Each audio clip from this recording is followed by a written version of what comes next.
সেইলরের outlet এখন কুষ্টিয়াতেও।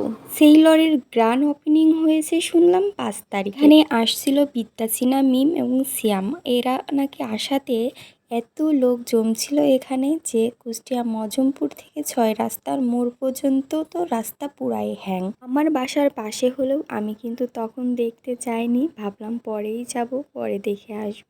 আমি ভাই গরিব মানুষ, ওখান থেকে তো আর কেনাকাটা করতে পারবো না, শুধু দেখেই আসবো, তাই চলে গেলাম দেখতে। আমার হাজবেন্ড ওখানে যাওয়ার আগেই বলছিল আমি কিন্তু তোমার ওখান থেকে কোনো ড্রেস কিনে দিতে পারবো না, যদি ছোটোখাটো কোনো কিছু নাও তাহলে তোমাকে কিনে দিব। তো আমি ভাবলাম একটা ওয়াটার পট নিয়ে নিই, দেখতে যেয়ে দেখি অনেক দামি। আসলে আমি হয়তো একটু বেশিই গরিব, এই জন্য আমার কাছে বেশি দাম মনে হয়েছে।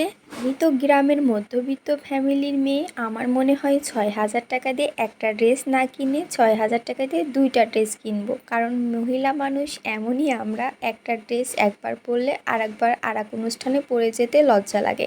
এটা হয়তো আমাদের প্রত্যেকটা মেয়েরই বদ অভ্যাস আছে। অনেকেই বলতে পারেন তাহলে ওখানে গিয়েছেন কেন? ওই যে বললাম দেখতে গিয়েছিলাম। কুষ্টিয়ার মধ্যে যে সকল ভাই এবং আপুরা এই ব্র্যান্ডটা পছন্দ করে, এখান থেকে কেনাকাটা করতে পছন্দ করে, তাদের তো খুবই ভালো হয়ে গেল, নিজের পছন্দের ব্র্যান্ডটা এখন একদম হাতের কাছে।